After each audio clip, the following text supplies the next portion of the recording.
Eliane, Pai, nessa noite, para que o Senhor venha usar ela, que o Senhor venha, Senhor, abençoar a tua casa, através da sua boca, dos seus lábios. É o que nós pedimos em nome de Jesus.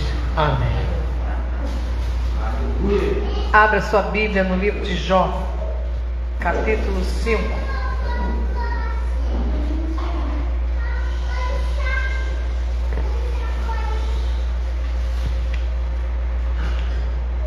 Livro de Jó, sofredor, mas que venceu no final. Vamos ler do versículo 17 até o final.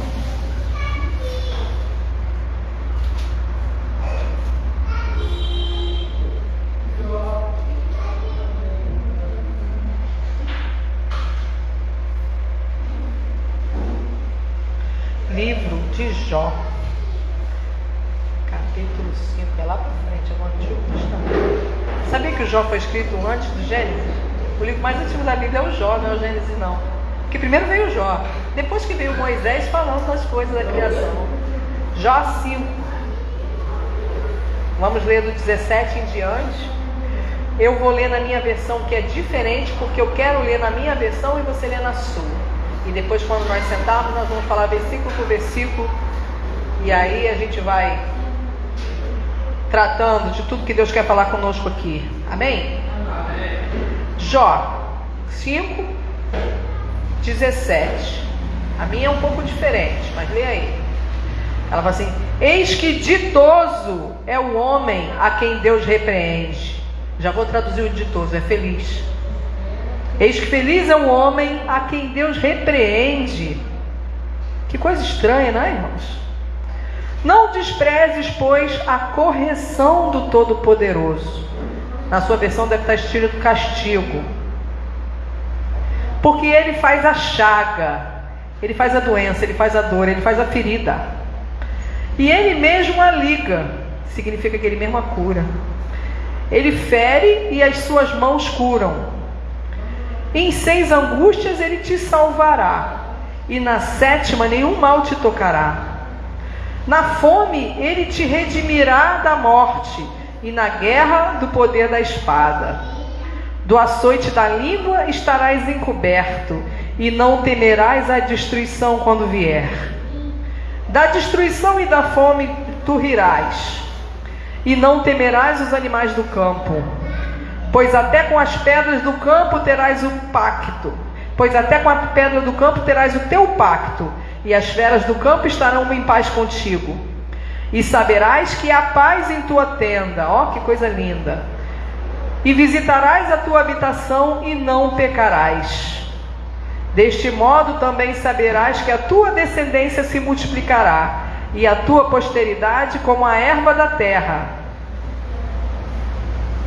E irás na velhice à sepultura, como o feixe de trigo que se recolhe a seu tempo. E eis que já temos inquirido isso, ou seja, já temos perguntado isso, o qual é assim: ouve e medita para o teu proveito. Os irmãos podem se acertar, deixa sua Bíblia aberta, porque a minha versão é diferente, mas eu vou falando parecido aí com a sua, para você entender. Que o primeiro versículo já é duro. Ele fala assim: bem-aventurado é o homem a quem Deus castiga. Mas o que é esse castigo, irmão? É uma correção, é uma exortação, é quase um incentivo. Aquilo que Deus faz por nós, por mais duro que seja, ainda é melhor do que cair na mão de Satanás. Ainda é o melhor que pode acontecer na sua vida. Ainda é o melhor de tudo, porque você ainda está na mão dele. Você ainda não pulou para fora. Você caiu fora? Não, você ainda está na palma da mão dele. Então ele cuida. Ele dá uns cascudozinhos. Porque castigo arremete a isso, arremete a sofrimento, a dor, peia, surra. A Keshlin já está até prestando atenção. Quando fala em castigo, ela já entende logo. Entendeu? Você, como jovem adolescente, na mãe daquele pai, não vou dizer aquele pai mau, mas aquele pai bom, aquele pai que sabe que corrigeu certo e não deixar frouxo, porque se deixar correr frouxo, o negócio desanda, irmão. É isso que acontece com um homem que é corrigido pelo Senhor. Por isso essa palavra é linda. porque é a correção do Todo-Poderoso, não é a correção de qualquer um, não é, sabe, engano de qualquer um. E nós temos que entender que esse livro aqui é o livro do Jó, aquele cara que sofreu o pão que o diabo amassou sem saber porquê, apanhou feito um burro, porque o diabo, Satanás, o capeta, o soprador do inferno, foi lá no céu para falar: o Jó não erra. Poxa, podia ter ficado quieto. Mas Deus sabia que o Jó tinha capacidade para passar por tudo aquilo. Olha que coisa. E aí Jó perdeu tudo, mas em tudo foi restaurado. Jó teve feridas abertas. Foi Deus que abriu, mas foi Deus que fechou. E nós temos que entender que esse pedaço aqui é o Elifaz, o amigo do Jó, que está querendo dar uma incentivada nele. Não, tu está passando por isso assim, assim, assado, que você sofreu, mas o Elifaz pensa que o Jó está em pecado. Mas nós hoje sabemos que nós não estamos em pecado. Então por que diabos é que a gente sofre sem estar em pecado? Respondam-me, porque eu não vou responder, eu vou prosseguir aqui. Por que a gente sofre? Versículo 18 diz: ele que faz a chaga, ele que faz a doença. Essa palavra tem umas palavras muito difíceis aqui nesse texto. Chaga é ferida, irmão. Ele mesmo liga, ele fere e as suas mãos curam. Quero ficar só com essa parte aqui, que é as suas mãos que curam. Porque saber que ele te fere, que ele te machuca, irmãos, às vezes é ele que gera as situações para nós mudarmos. Nós temos que entender que ele faz isso para o nosso bem, que às vezes ele tem que ferir, às vezes ele tem que machucar, porque a gente não escuta, a gente é teimoso, a gente é mal ouvido, a gente é mal criado, a gente é meio sonso. Eu falo dos irmãos, mas esse texto é para mim, somente para mim. Se você quiser pegar, você pega também, pega para você. Mas é isso que acontece.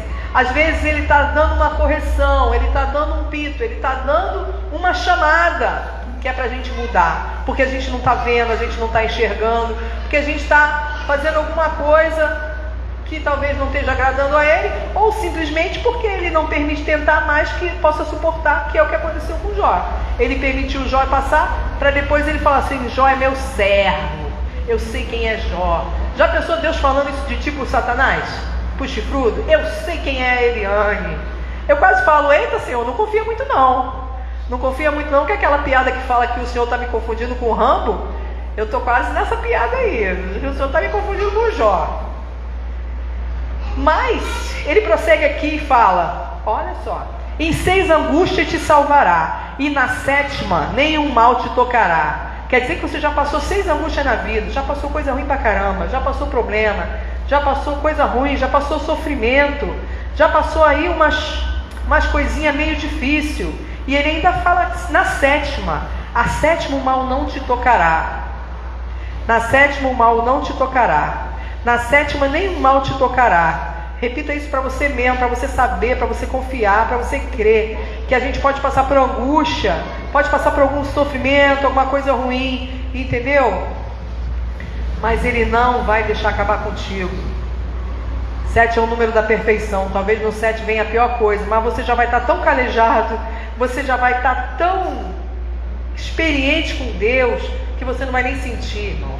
Você já vai estar couro doído de apanhar. E ninguém vai falar amém hoje. Eu também não vou nem pedir, porque é o que Deus dá, é o que a gente tem que falar. Entendeu? Às vezes a gente está tão sofrido, irmãos, que aquele sofrimento já nem te abala mais. É Deus te ensinando. Ele não te livrou de 6, Ele vai te livrar de todos. Ele vai te livrar do 7º, do 8º, do 9º. Porque a Bíblia diz que nesse mundo te passareis por aflições. Mas eu venci o mundo, tem de bom ânimo. Poxa, só quem está falando isso é o Jesus, não é a Eliane, né? Não é o Jorge Alcino. Jesus que falou: eu venci. Eu só vou porque eu vou na cola dele, irmão. Se você quer ir na cola dele, vamos junto, vamos aprender a palavra, vamos fazer o que ele quer. E se você passar por alguma dor, alguma luta, algum sofrimento, nesse dia de hoje, ele está falando que não é à toa, que ele está vendo, que é ele que está fazendo. Muitas vezes é ele que está fazendo, sim, para você ser provado, ser testado e ser aprovado. Amém? Amém. Mas o negócio não fica bom aqui no texto não, o negócio fica pesado. Porque, onde que eu estou? Estou no 20. Na fome, ele te redimirá da morte, e na guerra do poder da espada. Na fome, ele vai te livrar da morte. A sua versão aí está mais ou menos parecida com a minha, né? E na guerra, ele vai te livrar do poder da espada. Irmãos, a gente já passou por fome, olha o que a gente passou por uma tal de uma pandemia, que ninguém sabia o que era isso, nem como é que ia ficar, que a gente pensou, o negócio está lá na China, está lá no Japão, está lá do outro lado do mundo, isso não vai chegar aqui nunca. Não é que o negócio chegou? Eu não acreditava. Você via as pessoas doentes, coitado, vamos cuidar. Mas o negócio está chegando, chegou. A gente ficou em casa, a gente ficou sem poder trabalhar, a gente ficou sem saber como é que ia comer, a gente ficou sem saber como é que ia comprar, se ia ter comida para comprar. Teve gente que botou a cara na rua, foi no mercado e ficou doente. A gente abriu a igreja durante a pandemia, durante toda a pandemia. A gente só fechou na primeira quinta-feira. Aí os irmãos ligaram e falaram assim, pastor, abre, porque senão nós vamos ficar malucos. Imagina a pessoa estar trancado dentro de casa, né? Sem poder ganhar o seu dinheiro, sem poder adorar o seu Deus, sem poder ir na escola, sem poder fazer nada, e com aquelas maldições chegando, que a maldição chegou, foi mesmo, chegou ou não chegou? Chegou, gente, bateu na nossa porta. Nós estamos vendo o final dos tempos, nós estamos vendo coisas que nós nunca vimos antes, e o negócio chegou, e ninguém sabia como é que ia ficar, e nós ficamos aqui, nós oramos por pessoas doentes, nós vimos 5 pessoas aqui ficar doentes, e no começo o negócio era feio, que ninguém sabia como é que era. A irmã, ela era bem obesa, uma irmã que veio aqui, ela era bem obesa, e ela foi ali na UPA, e o médico falou para ela, é melhor a senhora ir para casa, porque se a senhora ficar aqui, a senhora vai morrer. Quando o médico não sabe ajudar, irmãos, quando a medicina não sabe ajudar, o que nós vamos fazer? E a mulher chegou aqui, nós oramos e a mulher ficou curada. A filha da irmã deu todos os sintomas. Esqueci o nome dela. Deu todos os sintomas. Ela falou, eu não vou internar minha filha. Se eu for internar minha filha de 5 anos vai ficar lá sozinha. Irmãos, olha só o que aconteceu. As crianças ficavam doentes, né? Ia para o hospital, aí tinha que se isolar por causa da tal da Covid, e a mãe não podia ficar com ela. Como é que tu vai deixar teu filho de 2, 3, 4, 5 anos sozinho, irmão? Que maldição, que coisa maligna foi essa que nós passamos aqui? E o marido dela dizendo, não, tem que internar, porque senão ela vai ficar doente, vai morrer, e ela falando que não ia, e aí veio para cá e nós oramos, não porque nós somos melhores do que os outros, mas que Deus tem que usar alguém.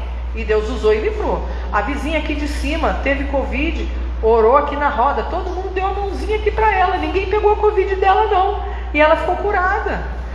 Nós passamos, irmãos, nós passamos por fome, por pandemia, por medo de morrer, nós vimos pessoas morrendo, 1% da população do mundo morreu nessa brincadeira aí, não é pouca coisa não, tem 6 bilhões de pessoas, 600 mil morreu, parente, amigo, conhecido, muita gente morreu, irmãos, muita gente. Eu tenho um amigo que, poxa, ele se curou, pressão alta, vários problemas, aí ele estava praticando esporte para melhorar a saúde, morreu de Covid. Às vezes quando você está no pico, no estágio melhor, se aposentou, começou a viajar, passear, estava emagrecendo, morreu de Covid, irmãos. Teve gente que morreu da doença, teve gente que morreu do remédio, teve gente que morreu da vacina. Eu já vi uma pessoa que morreu da vacina, reação da vacina. A outra ficou com a boca torta por causa da vacina que tomou. É guerra, a guerra está aí fora, irmãos. A guerra, a luta, a peleja, a prova está aí fora. Não dá nem para a gente ler jornal hoje em dia, jornal é só tragédia. A minha mãe ligou para mim, aí falou assim, cuidado, estão assaltando muito na rua. Aí eu estava no meio da rua, lá na Praça Sans Pena, aí eu me lembrei, eu quase fui assaltada aqui há 18 anos. 18 não, quando eu tinha 18 anos. Minha mãe no telefone, larga o telefone, mas ela não para de ligar, sabe? Eu, caramba mãe, vou te ligar, eu estou num lugar perigoso. Eu me toquei que há 25 anos atrás, eu já quase fui assaltada ali, eu corri do ladrão ali. Então a praga, a doença, a fome, está tudo ali fora, irmãos, querendo pegar a gente. É o poder da guerra, o poder da espada. O Alisson semana passada passou pelo mesmo ladrão 2 vezes. O cara, um ladrão só faz 2 arrastão. Vou explicar porque o Diego não sabia. O Alisson passou, o ladrão estava roubando. O Alisson parou, o ladrão foi embora. Chegou mais na frente, lá no trevo, está o ladrão lá de novo. Não é muito descaramento? Não é o fim do tempo, não é a espada da morte? Deus está livrando, Deus está curando, Deus está tirando do mau caminho. Aleluia. E dê glória por isso, dê glória por isso. Glória a Deus, aleluia. Do versículo 21, ele vem falando uma coisa muito importante. Olha, do açoite da língua você estará encoberto. Língua grande. Língua às vezes dói, língua machuca. Língua pode até levar a uma prisão, uma morte. Uma fofoca mata pessoas, irmão. Uma fofoca, uma coisa mal contada, uma calúnia. Falo muito, gosto muito de dar exemplo. Eu vi ano passado, fecharam uma escola lá em São Paulo que disseram que os donos eram pedófilos. Tinha 5 depoimentos contra eles. E agora pesquisaram e era tudo calúnia e foi inocentado. Mas o cara quase morreu, o cara perdeu a escola, perdeu o trabalho, perdeu os alunos, tudo por causa de calúnia, tudo por causa de mentira. Então a mentira, a fofoca é muito perigoso. Toda língua que se bate, você estará encoberto. Do açoite da língua você vai estar encoberto, você vai estar escondido. Açoite, a língua é igual um chicote. Bateu, valeu. Tem palavra que dói mais do que um tiro na cara. Mas o nosso Deus está aqui falando que você vai estar couro curtido de apanhar, mas protegido de tudo isso. Amém ou não amém? Esse merece um amém, que esse é bom. É muita coisa que Deus fala aqui. Do açoite da língua estarás encoberto, e não temerás a destruição quando vier. Ou seja, não adianta querer pensar que não, mas vai dar ruim. No final vai dar ruim mesmo. Final dos tempos, entendeu? É assolação, é destruição total. Mas o povo de Deus vai ser o quê? Arrebatado. Essa destruição não vai te pegar em nome de Jesus. Nós vamos ser arrebatados. Nós não vamos ver isso aqui. Nós vamos subir e não vamos ver o sufoco que pode vir por aí, que está por vir por aqui, que com certeza essa assolação vai vir. Mas nós temos que estar preparados. Nós estamos preparados. E o Senhor nosso Deus está nos dando a palavra da proteção. Porque tudo que estou falando aqui, eu não estou falando nada a não ser repetir o texto. É o texto que está falando. O texto por si só o texto por si só já se explica. Ele continua falando: da destruição e da fome você vai rir, e não vai temer os animais do campo. Você vai rir da destruição e da fome. É meio difícil, né? Eu tenho um amigo que ele estava mal. Nós tínhamos um irmão que ia no monte e ele estava mal. Ele estava desempregado e passando uma dificuldade, uma peleja, um problema terrível, irmãos, muita dificuldade. Ele ia para o monte a pé, ele ia para a igreja a pé, ele ficava quase 1 hora andando, caminhando para chegar na igreja, sabe? Passou muita peleja. Aí quando veio a pandemia, ele riu. Ele riu porque ele já estava ruim para ele e ficou ruim para todo mundo. Eu me lembro dele falando isso. Essa crise, antes de vir a pandemia, não sei se os irmãos se lembram que veio a crise financeira, né? Tivemos aí uma crise financeira. É porque as coisas vai passando, aí você não vai lembrando. É igual as águas da SEDAI. A água da SEDAI uma hora está com espuma. Aí daqui a pouco ela está fedendo. Da SEDAI não, da água do rio. Daqui a pouco ela está faltando. Então cada vez vem uma coisa tão pior que tu vai esquecendo as coisas ruins que aconteceram. Mas esse menino fala assim: gente, eu já estou nessa crise, ó, faz anos, faz tempo. Pandemia para ele, irmãos, foi bênção. Pandemia, todo mundo ficou ruim. De repente ele arrumou um emprego na plataforma da Petrobras e ficou bem. Olha o que Deus faz. Deus até na crise ele faz um milagre, irmãos. Ninguém estava nem trabalhando. O cara ainda arrumou um emprego seguro de ficar embarcado. Aí ficava lá embarcado, aí nem doente ficava. Eu tenho amigos conhecidos que são marinheiros. Ficaram 3 meses embarcados. Aí não podia vir. E esse menino arrumou um emprego. Ele riu da crise dos outros, como está falando aqui. Da destruição, da fome, tu vai rir, porque ela não vai te alcançar. Ela não vai te alcançar. Amém? Ela não vai te alcançar. E às vezes a palavra de Deus, ela fala umas coisas meio complicadas. Porque fala assim: as feras do campo estarão em paz contigo. Você não vai temer os animais do campo. Até as pedras do campo terás o teu pacto. As feras do campo estarão contigo. Irmão, o favorecimento de Deus, Ele te favorece em tudo, sabe? Ele te guarda em tudo. Nós fomos no monte, mas você tem que estar atento, você tem que estar ligado, você tem que prestar atenção. Nós fomos no monte, aí as irmãs estavam tudo sentadas assim no riacho. Aí eu falei: ali a cobra! Correu todo mundo. Mas eu não fiquei com medo porque eu vi. Menina, eu aqui, as meninas sentadas aqui, e a cobra aqui nessa cadeira amarela. A cobra na água, né? No monte dá muito bicho perto da água. Mas elas não viram. Mas eu vi, então eu estava atenta, eu estava ligada, entendeu? Então eu não tive medo, porque eu estava no controle, porque se eu vi o bicho, eu controlo. A Bíblia diz para a gente ser manso como uma pomba e prudente como uma serpente. Você tem que estar ligado, irmão. Você tem que estar de frente, você tem que estar olhando. Se você estiver encarando o bicho de frente, ele não vai te pegar, porque você está olhando para ele, você está vendo ele, você tem estratégia para se defender. Não estou falando para tu encarar, não falei para as meninas, dá um chute nela, na cobra aí não, ó. Tudo bem, vamos correr todo mundo. Mas você tem que estar atento, você tem que estar no mato, tem que estar ligado. O Jackson uma vez pisou numa cobra desse tamanho no mato, anda no mato, não olha para o mato, não olha para onde vê, pisou na cobra, aí Deus tem que ficar livrando. Pisou na cobra, a cobra não pegou ele.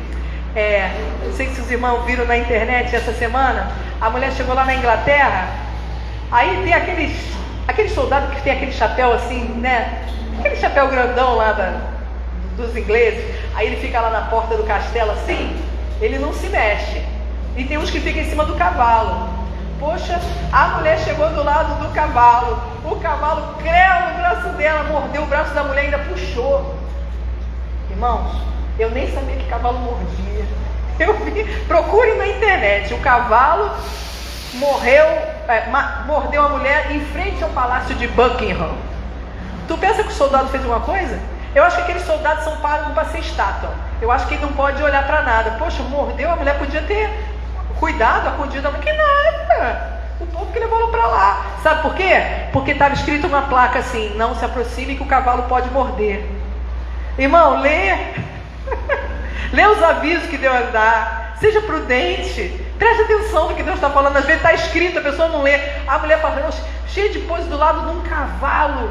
Crente que estava abafando o cavalo com o cara em cima. O cavalo deu-lhe uma mordida e quase arrancou o braço da mulher. Porque ela não leu, porque ela não se cuidou, porque ela chegou perto dos bichos. Mas Deus fala aqui para você, ó. Você não vai temer nem as feras do campo. Até as feras do campo estarão contigo. Você tem noção do milagre que está cuidando da... Você tem noção do Deus que está cuidando de você? Do milagre que Deus faz na nossa vida? Em relação a muita coisa que está aí, que podia te atingir, que podia te pegar. Você tem noção da proteção de Deus na tua vida?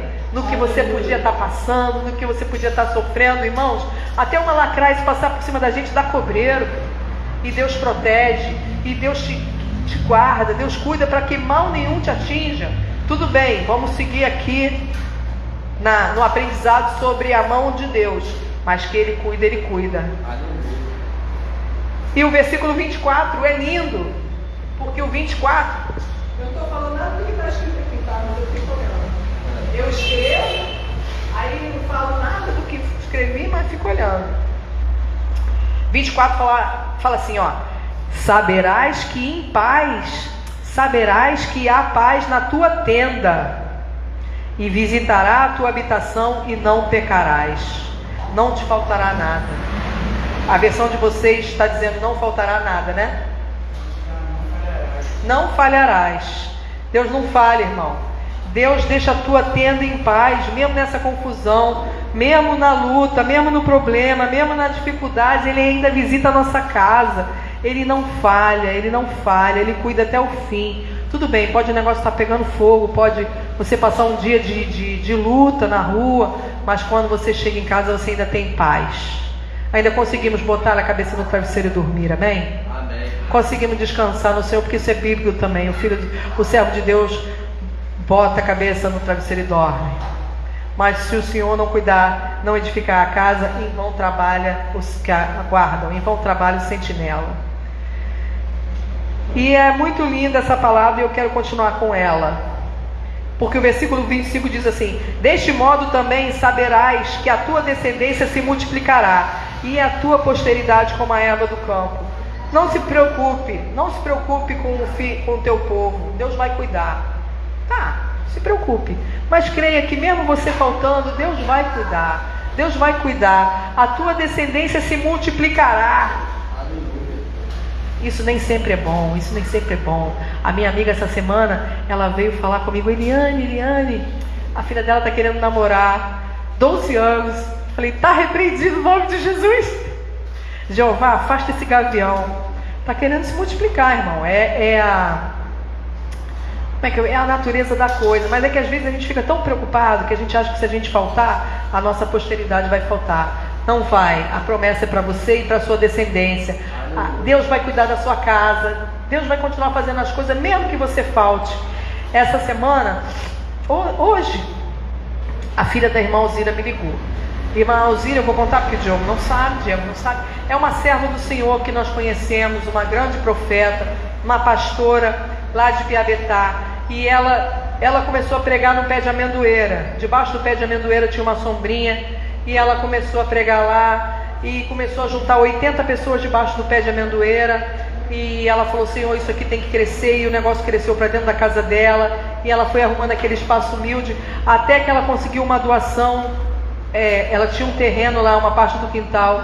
Uma pessoa foi abençoada por uma oração que ela fez. Ela foi no hospital, orou por uma pessoa, a pessoa ficou curada. A pessoa falou: eu vou construir a igreja para você.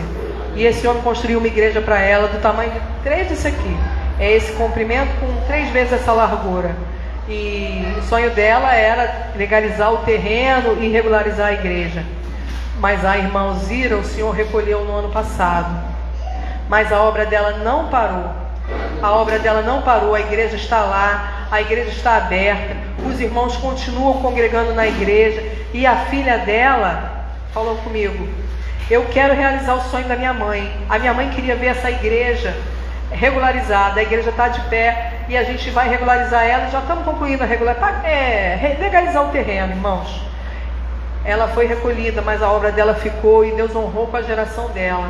A menina nem cristã mas ela quer cumprir o voto que a mãe dela fez. Ela quer seguir com a obra, porque ela pode não ser cristã ainda, mas Deus tem uma chamada ali para a vida dela, porque a mãe dela orou por ela, e ela quer cumprir, porque ela sabe o que é um ministério, ela sabe o que é a casa de Deus, ela sabe o lugar que é usado e as pessoas que são usadas. Então isso aqui, meus irmãos, a descendência seguiu em frente, a descendência cumpriu a obra, a descendência não morreu de fome, a descendência não passou necessidade. Eu não estou torcendo nem falando que você vai morrer amanhã, que seus filhos vão ficar aí, mas eu estou dizendo, está tudo na mão do Senhor. Aleluia! Está tudo na mão do Senhor. A nossa descendência vai se multiplicar.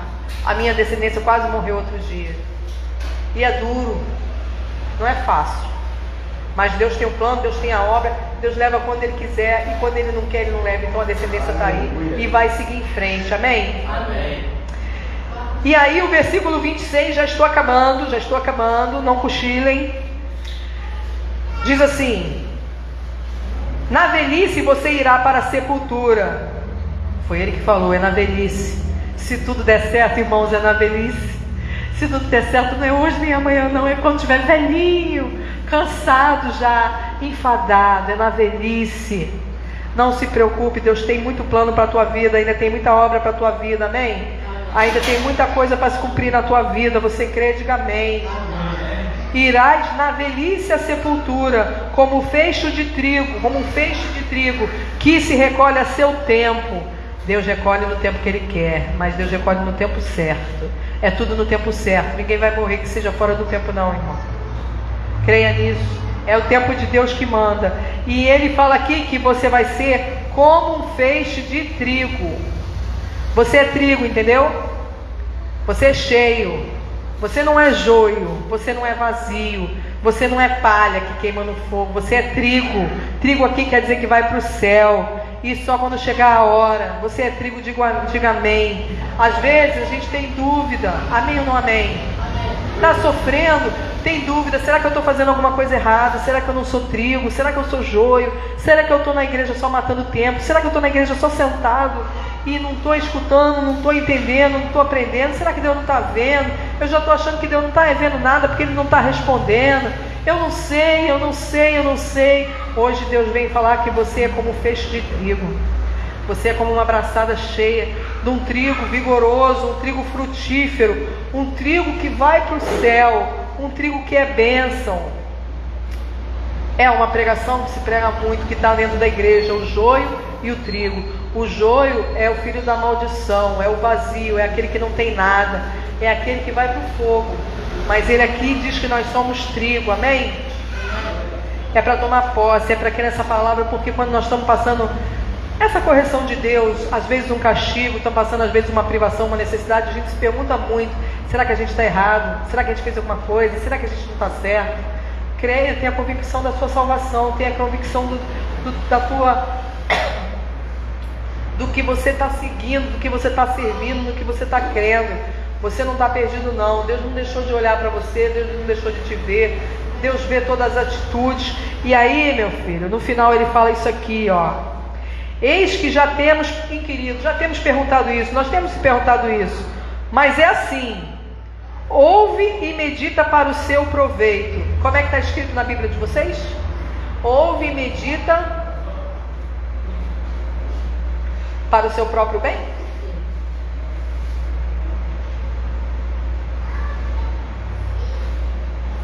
É isso? Ouve e medita.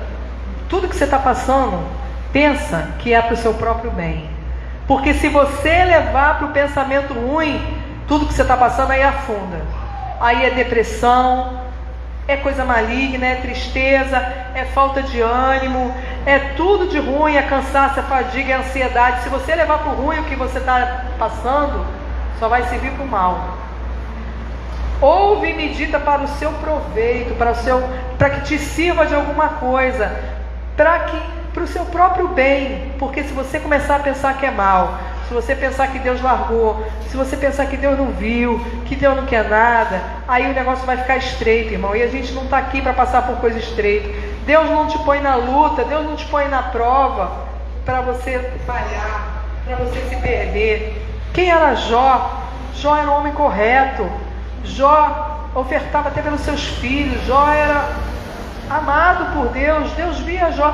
Por isso que o diabo acusador às vezes nos acusa de coisa ruim, porque ele quer nos derrubar. Entendeu? Não desejo sofrimento de Jó para ninguém. Mas se nós estamos passando por luta, se nós estamos passando por sofrimento, saiba que Deus hoje está falando que é para o teu próprio bem. Eita, vai entender essa palavra, vai entender essa pregação, vai entender isso que está dito aqui para você. Ouve e medita para o seu proveito. Algum proveito tem que tirar disso. Não desanima, não desfalece, não desiste, não para de buscar, não para de servir a Deus, porque é isso que o diabo quer. O diabo bota a luta que é para a gente sair, irmãos, da presença do Senhor. O diabo bota a luta que é para a gente sair porta fora e não voltar nunca mais. O diabo, ele faz o papel dele, matar, roubar e destruir. Ele não quer outra coisa. Mas o único condenado que tem é ele. O único que já está condenado é ele. Nós ainda temos chance de dar a volta por cima.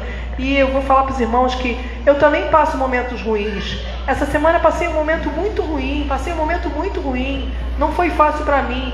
Fui no médico, o médico falou para mim que se eu não emagrecer eu vou ficar doente, que eu não posso comer coisas que engordam. Isso é ruim, irmãos, essa ameaça é ruim, não é bom. E eu estou pensando para quê? Porque se eu não tivesse uma grande chamada, se eu não tivesse tomado essa chamada, eu não ia tomar jeito.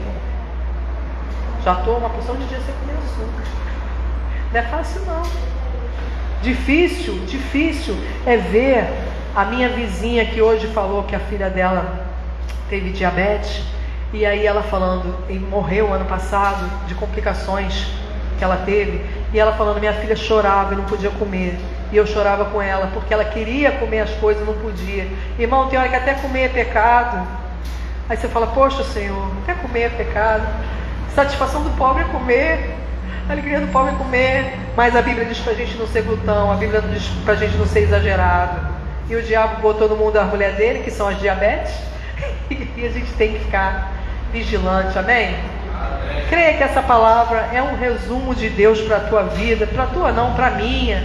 E se você quiser pegar também, saiba que bem-aventurado é o homem em quem Deus dá a correção, amém? Amém. Vamos nos colocar de pé, o pastor vai fazer a oração final em cima disso, para que você saia daqui meditando, saia pensando nisso, sabe? Anota, medita para o bem, não pensa para o mal, não pensa para baixo, não pensa para o ruim, que senão parafuso solta da cabeça.